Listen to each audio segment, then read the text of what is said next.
Are you a Christian? Yes. Okay. So you're saying that. Are you Catholic or Protestant? I'm just a follower of Jesus. I don't care about denominations. And what do you think about other religions? I believe that religions that lead away from Christ are false, and religions, as in different Christian churches, are true if they lead us to Christ. Okay. Any other questions? No, that's it. Okay. I have a question. Yeah, go on. So I am an atheist, Okay. but I'm very curious about religion and I'm very open to it. Sure. What do you have to say to me? So what I would say to you is I have attempted in this argument, I don't know if you heard it all, I've attempted to demonstrate that when I observe atheists, that they live in a contradiction, because they assert that we can't believe in God without empirical proof, like where's the proof that God exists, but yet they accept and live by realities that are in themselves unprovable and are in themselves non-physical, so like meaning and the idea of evil and good, the idea of something that is virtuous and unvirtuous. Yeah, And so something that is contradictory cannot be true. I understand. We can't live in a contradiction. And so since the thing that gives us meaning is our own heart and our own psychology, our own mind, that to me I offer to you as an evidence of the Creator.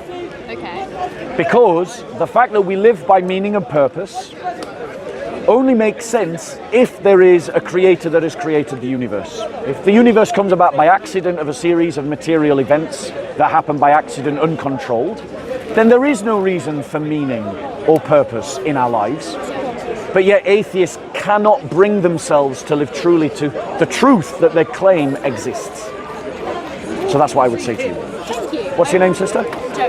Nice to meet you, Joey. My name's Bob, and yours? Christian. Christian. I just have two Yeah, more questions, yeah, of course, right? please. What do you believe about the theory that God created the Big Bang? Oh, I believe in the Big Bang. I studied physics at university. I'm totally on board with scientific inquiry. I have no problem with the scientific method. I'm happy to say that evolution is probably true. And I'm happy to say that the Big Bang happened, but most people don't really understand what the Big Bang is. It was actually a Catholic priest that first posited the idea of the Big Bang. And Christians have been fundamental in contributing to the development of modern science. And it actually emerged out of a Christian milieu where the natural philosophers saw themselves drawing closer to God through their inquiry into the natural world and thinking God's thoughts after him. And they saw it as a spiritual exercise to become closer to God. And your next question? And my next question was, I have this theory, because I think, so you know about the paranormal and everything. I feel like if you are a good Christian, then you'll go to heaven. Yeah. But hell isn't actually a place, it's just a state of being without God. So you are stuck to the earth. Almost. Okay, so as a Christian, I actually believe something that synergizes quite well with what you've just said. Not completely, but quite well. In that we understand those that go to hell are those that have placed themselves outside of the mercy of God and outside of the presence of God. You know, it's like you love someone, but they refuse any of the help that you want to give them because they don't love you back. And so they've made themselves unavailable to the kindnesses that you would like to give them. And that's something we can experience as humans. When people go to hell, it's because they've placed themselves outside of the mercy of God. And so it is a state of being that is in the absence of God's presence. But where we part company, your description and my description, is I would say hell is a real place, the flames of hell are real, and that people burn in hell until their sins are burnt up and they with them are burnt up. So you believe in the atonement, no matter how much you have sinned, you will always eventually atone for your sins and eventually end up in heaven because God is omnibenevolent? No. I believe that as a Christian, that those that are in Christ, and it's not based upon them being good by doing lots of good things. Of course, because it's belief, not just good deeds. It's this idea that we have entered into Christ, and Christ is the source of eternal life. And by our union, our mystical, spiritual union with Christ, we are at one atonement, at one-ment. We are at one with all Christ is, and we receive of the energies of Christ. Like if I stuck a sword in a fire and left it there for 8 hours and pulled it out, the sword would give off light, heat, and burn. But it's still a sword. And so those that are in Christ receive the energies of Christ, and one of those energies is eternal life. Those that are in hell, their sins, I believe, or this is a more nuanced personal view, those that are in hell are burnt up in hell, and then they cease to exist. Because Christ said, don't fear he who can destroy the body, but fear him who, having destroyed the body, can destroy the soul in hell. So the soul can be destroyed, and I believe hell is where the soul is destroyed. Do you believe in original sin? Yes, but can I be clear about what I mean by original sin? Yeah. So what I don't mean by original sin is to say that because Adam committed a sin, that you and I are guilty of Adam's sin, which is a common misunderstanding of that belief. What I mean by original sin is that the first humans turned away from God, and therefore all of their descendants had a predisposition to turn away from God as well. And so the human heart creates its own idols. And the greatest idol that it creates is the self. The idea of me, my beliefs, my thoughts, my opinions, my feelings. I decide my own truth. That's the idol that the human heart creates. And that's the idol that I call you to repent from, so that we worship not the creation, but the Creator. Okay, thanks. And also, I've got 2 Christian friends. Yeah. One friend believes that all you need to do is believe that Jesus came down and sacrificed ourselves to save us from sin, and that's how you go to heaven. And the other friend believes you have to go to church, you have to read the Bible, you have to pray daily, you have to believe, and also believe that. What's your thoughts on that? So, as Christians, right, not every Christian who gives an answer is given an equally valid answer, okay? So as Christians, we don't believe you can save yourself. We say that there's nothing that you can do to save you. You can't get into heaven by anything that you do, okay? Salvation is just a gift. And actually, I want to say to you as a Christian, I believe you have that gift already. You've got it, and so do you. And you didn't do a damn thing to earn it, and neither did I. But the difference is I took the check for £10 billion out of my back pocket and I cashed it. You've still got the check in your back pockets. It's yours. You just haven't cashed it yet. And the thing is, to use another kind of picture metaphor of how we believe that salvation is like receiving a white garment, right? It's just a gift. It's given to you. But your works, like helping the poor, feeding the poor, giving drink to those that are thirsty, adopting orphans, freeing slaves, like standing up against injustice. This is like you decorating that garment that was given to you freely. Yeah. Your works decorate the salvation that you've been given. But unless someone gives you that garment, you can't decorate it. So all your works are meaningless. Does that make sense? Yeah, that makes sense. Yeah. And I just want to know, what are your views on, because I know the Old Testament, it says a lot about a woman having to submit to her husband, and how the woman is always a secondary tier in terms of what God... And I watched this thing where this woman, she was very accepting. She's like, oh, I know I can never be a priest because that's just the way it's been. Yeah. And I just want to know what you think about that. Well, I agree with her. She is right. But the point is, there's a difference between role and dignity. Christians believe that men and women are of equal dignity. We actually believe all human beings are of equal dignity, regardless of their ability, regardless of their religion, regardless of their gender, regardless of their sexuality, regardless of all the protected attributes, right? All of those things have no bearing on your dignity. Your dignity is a gift that God gives you. No one can add to it, no one can take away from it. So men and women are of equal dignity. But there are just some roles within the institutional church that can only be given to a man. Like there are just some roles that can only be given to a woman. A man can't be a mother. I don't buy into the whole transgender stuff. Well, it's just simple. Yeah, exactly. So just as there are some roles in society that belong particularly to women, and there are some roles in society that belong particularly to men, there are some roles that can be matched by both, but the dispositions and preconditions of the masculine or feminine energy means that a man is usually better or a woman is usually better. So if it's more physical, then a man is usually going to be better doing it, which is why your best female tennis player still loses to your average male tennis player. Yeah? Yeah. But women, I think, make better nurses and better teachers.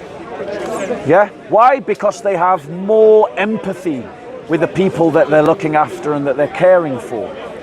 And we think that in terms of organizing the church, it is something that is better done by men. Because when you're organizing the church, you have to make decisions that are going to upset people's feelings. And men are generally better at doing that than women. Because they'll make a decision regardless of how you feel about it.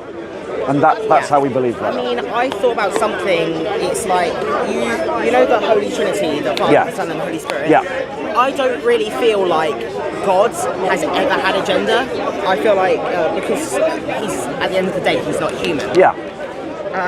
So that's, and one more question I had Go on. is, what is your belief on people being homosexual? Because I know my teacher, Yep. he was a priest, Yep. but he was kicked out of his church for being homosexual. Yep. So, there are two sides to that question. I'm going to deal with how you ended that topic because I feel that's the bigger part of this question. So, homosexuality is a precondition of the mind. It is an attraction, and I don't believe that it is a choice.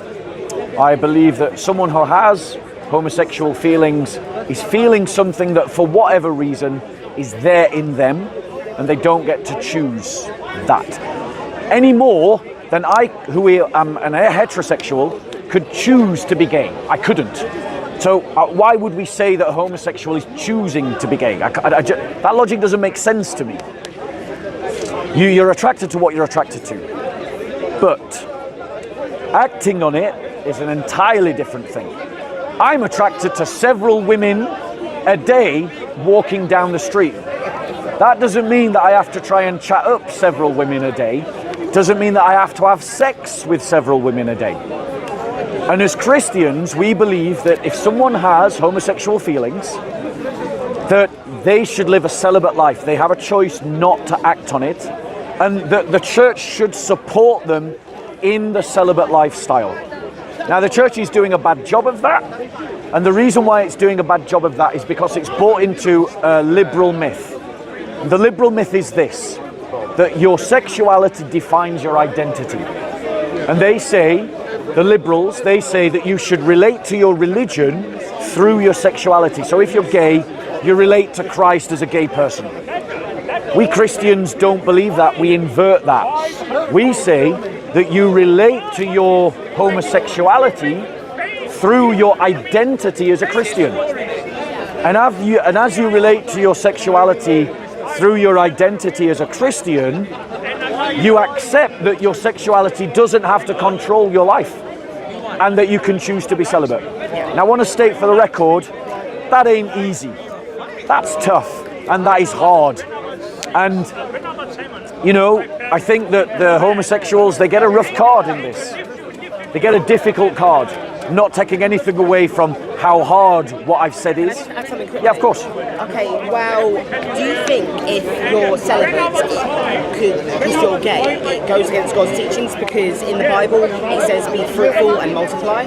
So if you're not bringing new life into the world to bring out in the Christian community, is that going against His teachings? So I think the thing is, God commands things for our good, not for our harm. And when I think you would accept that we now live in a society that openly celebrates and openly embraces homosexuality. But look what has come along with that. In pride marches, we see sexual shows being given to small children, where men reenact sexual acts almost butt naked in front of little children. Little children are being encouraged to dance sexually to the delight of adults. That doesn't seem right to me. Also, if you go to a gum clinic, which is a genital something health clinic, if you've ever been to one, the most of the propaganda is directed towards the homosexual community and particularly homosexual men, right? And the reason for that is because with increased homosexual activity comes increased harm and damage. And so when God prohibits the practice of homosexuality, he's actually trying to protect the homosexual from harm, as well as the rest of society from the harms that can come with it. Now, arguably, you could say that with our advancements in science and medicine, we can limit the physical harm that homosexuality might do in wider society. And I think you've got a case there. But there's also psychological harm when we give ourselves over to a disordered passion. Like if someone just can't stop eating, it's bad for them. If someone is constantly focusing on a particular thing and reenacting an action over and over again, OCD, it's bad for them. Homosexuality, when it's given vent to, can harm the homosexual when they practice it, and that's why God restricts it. Okay, so I was having an argument with my friend. Yeah. This has two questions in it. And she said, oh, you need to know everything about the Bible, everything about Christianity before you can have a take with any argument. Yeah. And on this point, we were talking about sex before marriage. She says it's absolutely wrong, no excuses, and I think it's all right. Yeah. What do you think? Well, firstly, I've got to put in a confession and say that boat for me has already sailed. It's because I don't want to be a hypocrite and I don't want to present myself as someone somehow holier than thou. And that's one of the reasons that I think people have to have a lot of emotional maturity about this conversation around sexuality, because it is one of the most powerful urges that a human being can have. And therefore, it's very easy for some Christian to point at a homosexual and say, why can't you control yourself? When there's plenty of heterosexuals committing sin of having sex outside of marriage, inside the church, inside the mosque, inside the synagogue, right? It's very easy to condemn, but like, look to yourself first. The whole sex outside of marriage is bad for society. The reason being is because it cheapens sex, turns it into an experience rather than a committed relationship. It turns it about pleasure rather than reproduction. And it creates an idea that families aren't important, or our families aren't as important. Sex outside of marriage elevates sex as an end goal in itself. And it harms society because it helps to erode the family, and the family is the bedrock of society.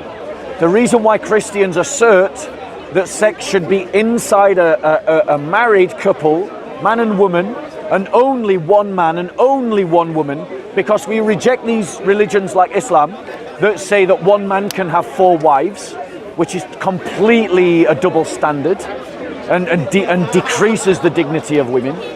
We reject it because it's also adulterous, because Muslims can have secret wives. You don't have to tell your first wife that you've married a second, right? We reject that because what it does is it dishonors the woman. If there's one man and one woman, it honors the woman and it honors the man, and it creates a family which creates a stable society. About this, so what are your views on divorce? Because I know it says in the Bible, what God joins, let no man break. Yeah. So do you think divorce is okay, or is it a sign of adultery? No, adultery is not divorce. Adultery is marrying someone who has divorced, is what Christ basically says. So Christians accept divorce only in the most extreme condition. That is, if one partner is unfaithful to the other partner through adultery. If you divorce for some other reason, like they don't satisfy me in bed, they don't excite me, they don't make enough money, these kinds of things are harmful to you, because you're essentially giving way to your passions and your desires, and you're breaking a covenant pledge. because marriage for the Christian is done through vows.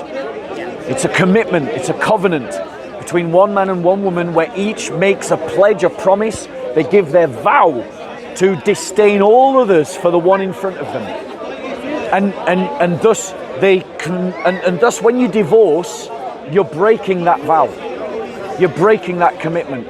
And this also comes into the quality of life. Yeah. Because would you rather someone divorce and remarry and be happy, or never divorce and be miserable for the rest of their life? No, I would rather support a marriage that is failing so that the people in the marriage can be happy.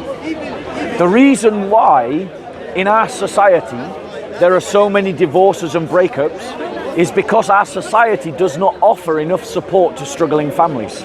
It just leaves them, it kicks them to the curb. What the state should do, and what I believe as a Christian it should do, is there should be a statutory assist to any couple that's in trouble. They go to the state, they're saying our marriage is in crisis, and then the state invests time, energy and resources in stabilizing that marriage, in helping the couple to work out whatever problems are going on. And I would even be so bold as to say that if only one partner goes and says, I'm in trouble, my marriage is failing, that the state can compel the other partner to come to counselling, to come to discourse, and to examine where the marriage is failing and to try and help the couple set their marriage aright. Yeah. Do you agree with the Catholic view that you can have an annulment, that the marriage was never right to begin with? Yes, I believe in annulment. I believe that if someone marries under a false pretense, so let's just imagine, like, Arranged marriage. No. Let's just imagine person A is going to marry person B because person A believes that person B is a Christian, and then after the marriage, they find out that person B was lying all along and he's actually a Buddhist. Because the marriage, the covenant, was grounded on a lie, the marriage never existed. Also, Christians believe that, say you're in a couplet, right? You're in a loving relationship with a guy, right? And you become a Christian. And then he says to you, because I am not a Christian, but you are a Christian, I'm going to leave you. You have committed no sin. Even though the marriage has ended and dissolved, it's not on you. And that's what the Bible teaches. So, it's only in the most extreme circumstances that we would accept the dissolution of a marriage. So if adultery is committed, is that a viable reason for divorce? Yes. Okay. And my last question is, I know it's a bit controversial in America at the moment. Do you think abortion is a right? No.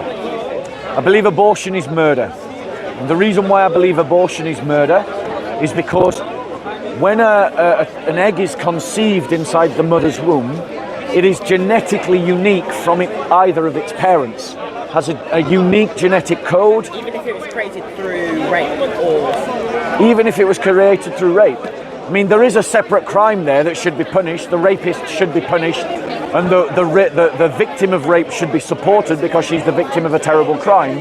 But the child has not done anything. The child is a unique individual, and it's a human life at the earliest possible stage of life. And so, for me, abortion can't be a right.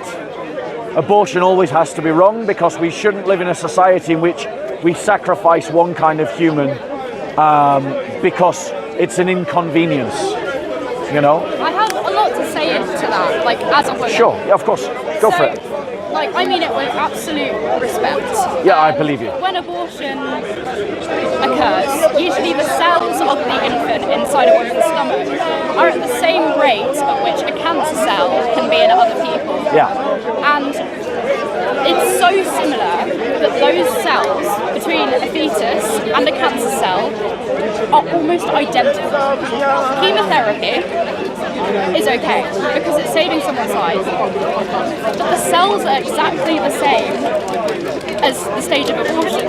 So what's the difference in that? Because you're still killing cells. So the difference of our perspective is down to the fact that as Christians, we don't accept that it is just a bunch of cells.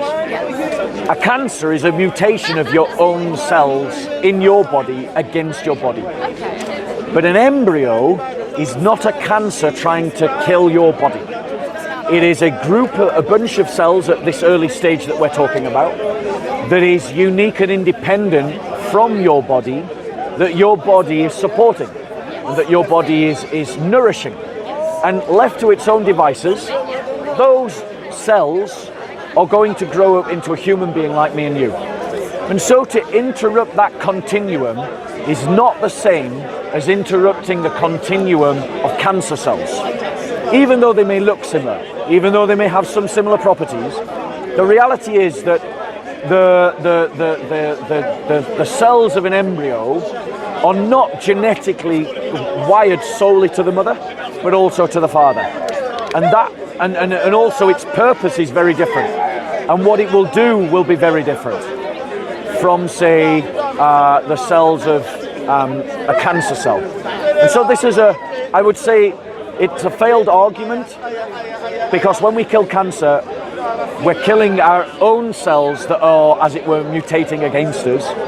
When we kill an embryo, we're killing something that, in most cases, we've chosen to have the possibility of creating, and that child is just at its earliest stage. I have another thing. Yeah. So I'm a teacher. Yeah. I work with early years children, disabled a lot. Yeah. I work alongside social workers. I Yeah. work alongside people in churches. I work alongside loads of families. Yeah. And working with young children, I see a lot. Yeah, I'm sure you do. I see families that don't have enough money to support their children. Yeah. I see single mothers who are struggling deeply. Yeah. And I'm sure many, many women in the world, not just that I've seen, have had those children with unsuitable conditions. Yeah. Because they don't believe in abortion, or Yeah. the people around them force them to have that child. Yes. But even though they're bringing a child into the world, which is good, it's natural, it should happen, they're also bringing the child into an unsuitable condition that isn't supporting them, with no food, potentially no water, potentially illness, Yeah. potentially abuse. Yeah. Yes, abortion, to you, it's bad. It's not good because it's killing a life. But if you were to bring a child into the world in unsuitable conditions that are so unsuitable that it could potentially kill that child, and the parent knew that beforehand when they were pregnant, what's the difference? Surely you'd want to stop that child from harm before they were born. Yeah. So the difference is between the accident and the intention. Yeah. So I don't know if you know about leukemia treatment, but leukemia treatment is almost as bad as the disease. Yes. Like, literally the treatment kills some people. Yes, it does. Yeah? Because it's just so brutal on the body. But when we give people leukemia treatment, we're not trying to kill them. No. It is an accident of the treatment. And so if you choose to bring a life into this world, but the conditions are not suitable to support that life, you haven't chosen to kill the child.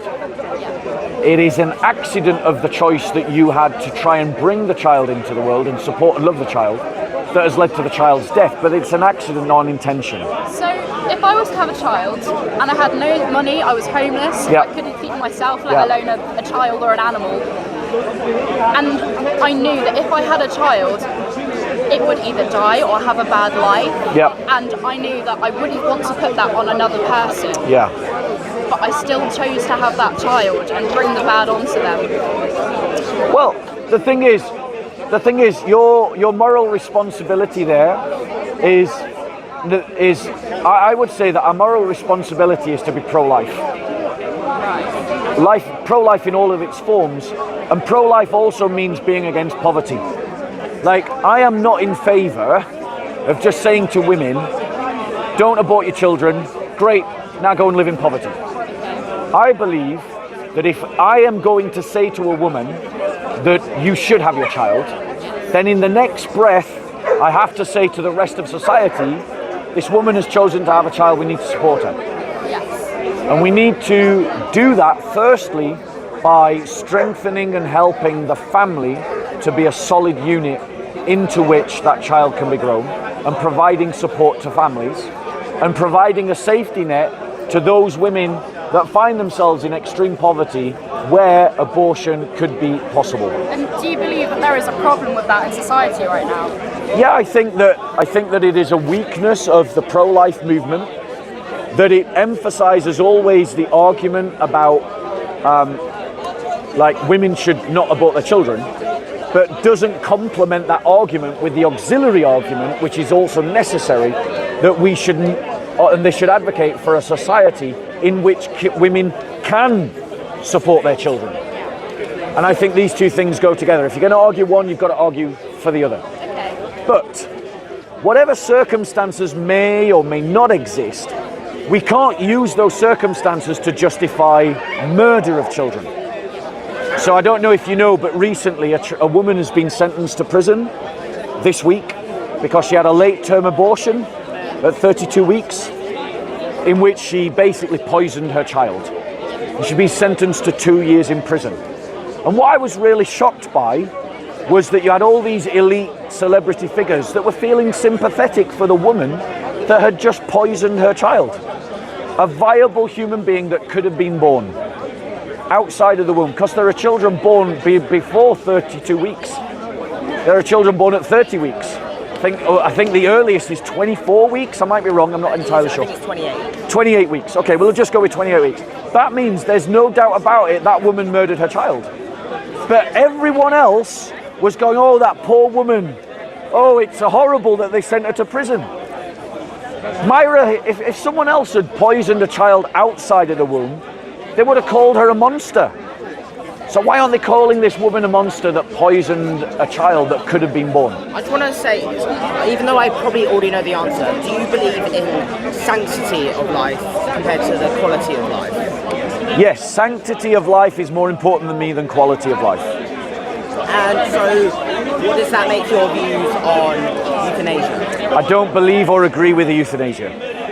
I think that we need to create a society in which we try to support people to have good deaths. Euthanasia literally means good death. What about inactive euthanasia? Well, let me finish this. So I believe that we need to reincorporate an understanding of death as part of the story of life. What we've done in our society is we've disconnected these two things. So death is this thing that we just stick away in a cupboard, we never think about, we try to live a full life, and then when life becomes unbearable, we talk about killing people, allowing people to be murdered. But actually, what we should do is create a culture in which people can understand the own ending of their life, in which they understand that when their life story is over, and they can no longer do the thing that gave their life meaning, that they accept death. And I think we need to create a society in which people accept death, rather than create a situation where we try to keep people alive beyond any sense of their own story. But if we create that culture, there will be no need for euthanasia, in the sense of injecting people with poison. Because when that 80-year-old gets cancer and says to himself, well, I've seen my grandchildren, I'm 80 years old, like, he accepts the death that God has given him. And I think we should accept death when it is offered to us, when our natural story is complete. Okay, so let's say, like, what I was saying earlier was inactive euthanasia. Right, let's say you're on life support, or basically just a potato lying in bed. You can't do anything human, and you just stop giving them the thing that keeps them alive. Is that all right? Well, I mean, the reason why we've ended up in that situation is because I would say that is actively murdering someone. If you deny a child food, is that child abuse? Yeah. Can the child feed themselves? Depends. No. Right? I'm talking about a 1-year-old. Oh, no. So a 1-year-old can't feed themselves. If we deny that 1-year-old food, then we've committed, hello. Okay, sorry, can I just interrupt for 2 seconds? At 10 to 6, I'm leaving. would it be possible that I can just maybe get you for a couple of minutes about your discussion with the police? Yeah. But I appreciate. I'm not being rude. That's okay. I'm No, just it's saying all right. for- It's just all right. seeking permission. What time are we on now? I got straight after him in about 3 minutes time. Okay. Because 10 to 6 I have to go. Well, 6 o'clock I've got to leave. It takes I me don't know. 15 minutes. Like, it's up to these guys because Yeah, of course. we're having a That's what I'm saying. good. Permission. It's completely all right. Okay. Thank Well, you I for want to sharing give your views. I want to give you a gift, guys. Something to think about since we've been talking about this topic. And I always try to give a gift to people who have sincere conversations with me. I mean, honestly, we were talking with some other fella the other. Yeah. It's nice to listen to everyone's, interpretations because I mean, everyone thinks differently. Everyone's thinking subjective, so you'll get a different answer from everyone. Okay. So we talked about abortion. We talked about the pro-life issue. And since that was a meaty part of our conversation, I'd like to give you this book. Are you guys living together or like? We're just friends. Okay. Have you got a Bible at home, bro? No, I haven't. Are you a Christian yourself? Well, you see, I'm kind of wagering, like, I wouldn't call myself a Christian, but if I had to pick, like, if you say religion, what are you? I'd wager towards Christianity. Okay. So you haven't got a Bible at home. Here's a copy of the New Testament and Psalms for you. Abortion booklet for you. It's really lovely talking to you both. You too. This is what Speaker's Corner is supposed to be about. Me and the Christians in this park just got assaulted today. Oh, I heard about that. Yeah, we got attacked because I mean- the Muslims lost the argument, so they beat us up. I heard that. I mean, at first I thought something was just going to kick off. They did. It did. And the most hysterical thing is, right, there's this fake sheikh, comes here with like a proper crutch, right? In the debate, he's lifting the crutch all the time. But then when the fight broke out, comes charging in and he's just beating people over the head with a stick. I bet you, I want to know if he's claiming disability benefits. But I think the worst mistake I almost went, because I wanted to know what was going on. The biggest mistake I almost made up today is I was about to go up to a vegan with a McDonald's in my hand. You're allowed to eat McDonald's. Anyway, come and talk to us anytime.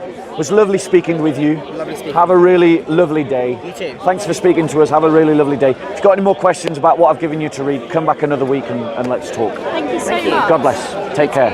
Bye-bye. Still filming? So, two lovely people asking loads of really sincere and open questions. And I just want to say something about people who comment in the comment section. Please think about what you say in the comment section, because I've noted that some of you are accusing people that are actually sincere of really bad things, of lying and so on and so forth. And I want to encourage you to remember that your comments influence how people may or may not remember this conversation, and to conduct your words with grace in the comment section, so that when someone is sincere, you encourage them. And please don't just accuse everyone, as some of you have, of being a secret Muslim. It's just not true, and it's unfair. And some of you did that to the girl Shahada last week. I saw some of your comments and they were repugnant. She said on camera she's not a Muslim. She said Muhammad wasn't a prophet. And then for you to say she was lying, I think it says a lot about what's in your heart. And you need to correct yourselves, guys. And give people the benefit of the doubt until they give you no reason to continue to give them that benefit. Okay, your questions and then I'm going to go. Just to let you know, Bob, the young lady. Come and grab a coffee with me. Together. The young lady you had a debate with last week, excellent debate. Yeah. She was here today, and she's going to be opening with Rational Female next week. Right. So she was actually back here today. I saw her. Yeah. Yeah, I'm happy to talk to her if she wants to have a conversation. Excellent stuff.